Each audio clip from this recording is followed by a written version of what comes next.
gyrotonic. I taught the gyrotonic expansion system for several years.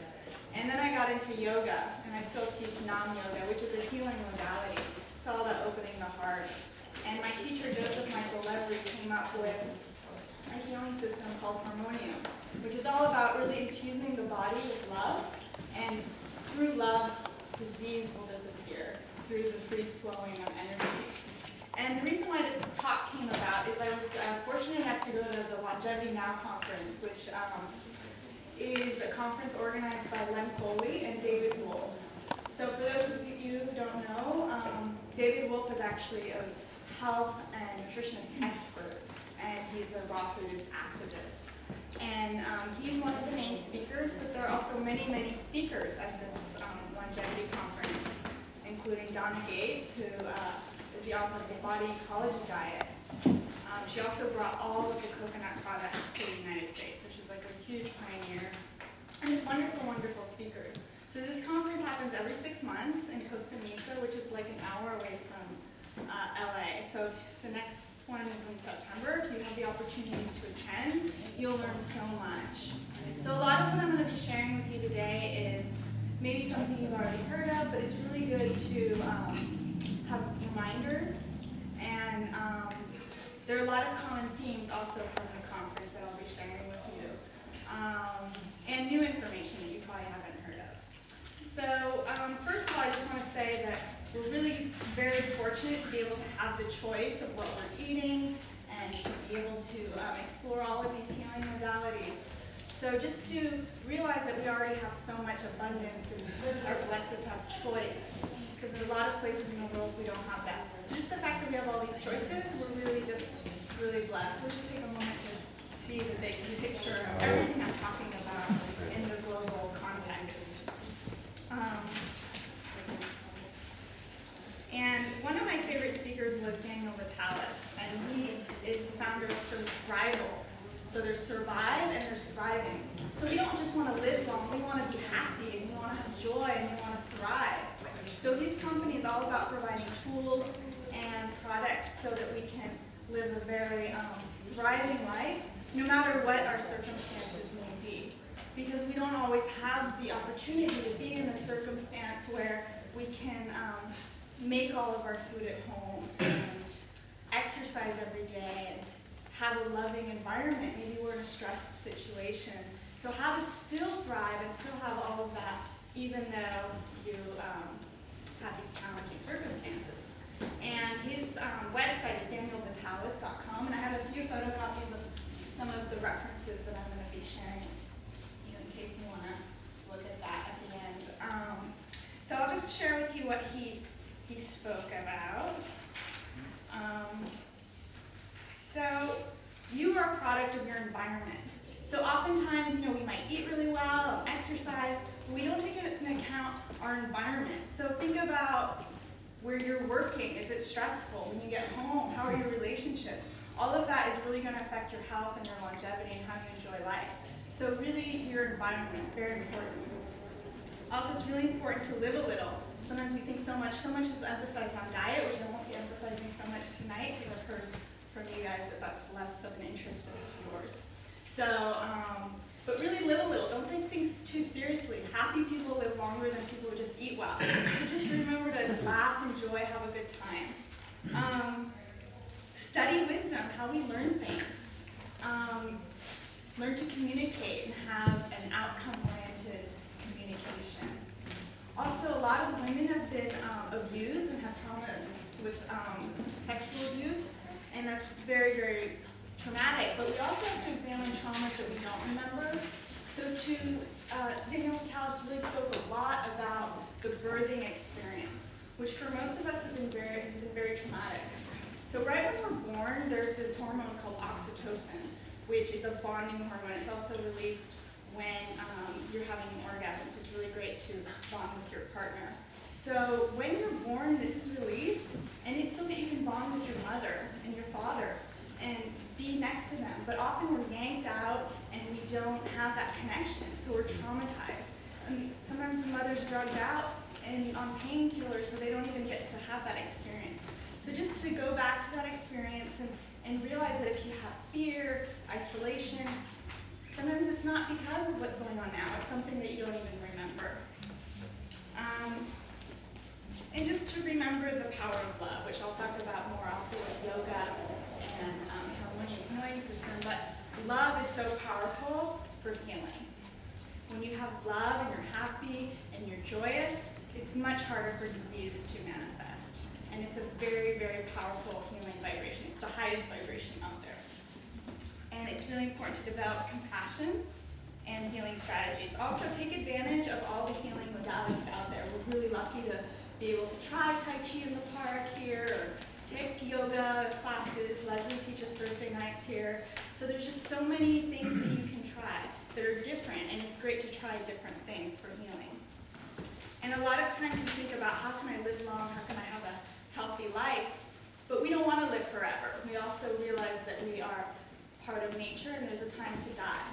So a lot of people unfortunately die in hospitals, and it's a very negative environment. So think about also how you want to exit, not only how you want to live. It's a part of life, is the death process.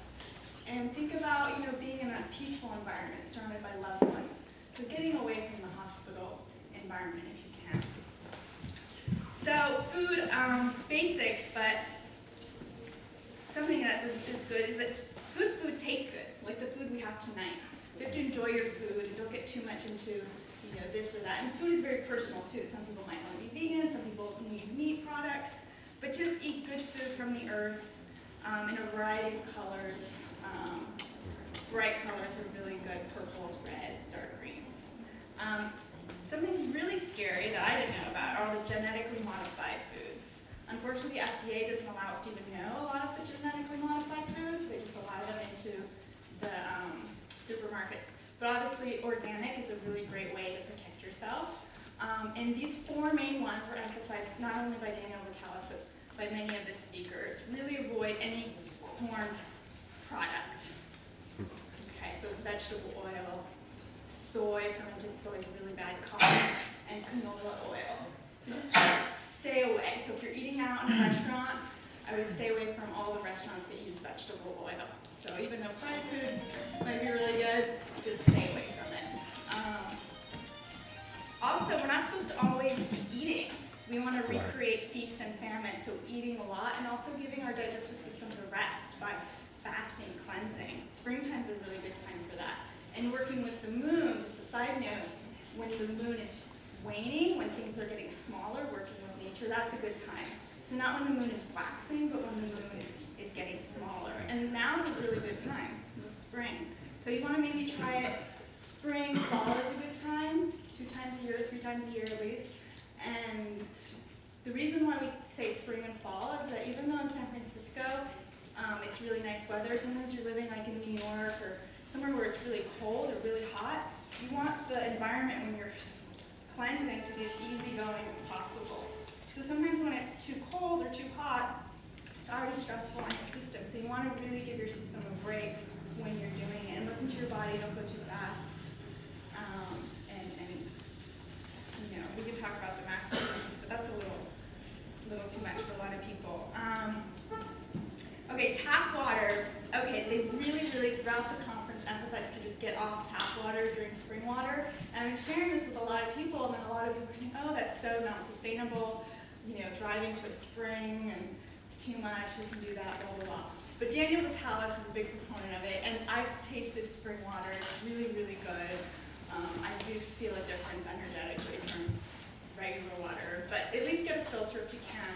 And he created a website called findaspring.com. So it's on the sheet here, and if you want to, wherever you are in the world, you click on the map, and you can find a spring. So basically the water's from the earth, and it has a lot of, they're actually magical springs. So I have a spring water near the conference, and you really feel the healing benefits. And there's evidence of what has occurred when you drink spring water, put the spring water on, say, eczema or skin rashes. So we are 75% water, so try to drink the best water possible. And water is a reflection of the moon energy, the lunar energy, the healing energy, the mother. So it's also when you have any ailment, really taking your time with water, drinking it slowly. I'm really a proponent of drinking hot water. I think it warms the body and it's better than anything cold. So, you know, people have tea all the time and tea's great. And I was talking to Oshan, but drinking hot water is so good for you. Just hot water. And just on the water topic, when you wake up, the first thing to do is to have water. That's the first thing. I know a lot of people like coffee. I sometimes have coffee, but your body hasn't been eating anything. So the first thing that you want to put in your body wants to be the best possible. If you want, you can get like half a lemon. I do this every morning, and you put the lemon juice in the water, and that's going to cleanse you really well. You can drink it with a straw because it will affect the enamel on your teeth over time. Okay, so instead of, get off your pharmaceuticals, and instead learn to use vitality, herbalism, and food as your medicine. A great quote by Hippocrates is, "Let food be thy medicine and medicine be thy food." And that's where I think food and herbalism can really help. If you're feeling great and you're healthy, you don't need to bombard yourself with herbs all the time. But say you have something, there's so many natural remedies in terms of herbs and specific foods. So I would really investigate that. It really is, you are what you eat, and that's such a great way to lose your vibration and heal the body. Examine your cosmetics. Your skin absorbs 30% of what is put on it. So something that I didn't think about until the conference was, yeah, you should be able to eat whatever you put on your skin. So the shampoos, the body lotions, your moisturizers, and you can use natural products, like olive oil is a great product. You can use coconut oil also. Aloe vera is really good too. You can eat aloe vera as well. So just think about the products. You can think of Burt's Bees as a great natural company, but there are others. It's really important to go outside, breathe living air, open your windows. The sun is very important. Feed your eyes sunlight. So I'll talk about the sun now, actually, because that's a huge concept in the yoga I teach, which is Nam Yoga. And we work a lot with the sun. The sun isn't bad for you. It's good for you. You need to be outside, that's why it's outside all day. And it has a lot of healing prana inside. So if you're up early, that's the best time to be out in the sun. Before 10 a.m. is great, before noon is great. Just absorb the sun. Walk outside before maybe you go to your car, go to work. Maybe you make sure that you park your car further away. But make it a habit, like an exercise. Be outside in the morning for some sun. It's going to give you vitamin D, it's going to give you healing energy. And when it's colder, you can actually store up this healing prana from the sun and spraying now and in the summer. And it'll help you when it's cold and you need that healing energy. So I'll go over some exercises you can do with the sun. First of all, if you can, expose your bare back to the sun is great. The spine is like the center of your emotional, physical, and spiritual body. So when you have a healthy spine, you have a healthy body and spirit. And so when you expose the bare back to the sun, you're going to get a lot of healing prana, and that's really good for you. I know it's not always easy to do, but if you can, you can wear like special tops that are backless. That's really good. If you have a sore throat, you can open your mouth and just like absorb the energy from the sun. That's also really helpful. We'll talk about electromagnetic field, which is all the dirty electricity from your cell phones or laptops. But really interact with all the EMFs really responsibly. Try to just be aware of it, one, and then try to not always have it around you. Like, don't have your cell phone on you on your pocket. Turn it off. Don't have it as your alarm clock. Little simple things like that. And you want to challenge your physiology. So you don't always be in something that's comfortable. We're not supposed to be in a comfortable situation. So we're going to thrive more when we have to adapt and challenge ourselves.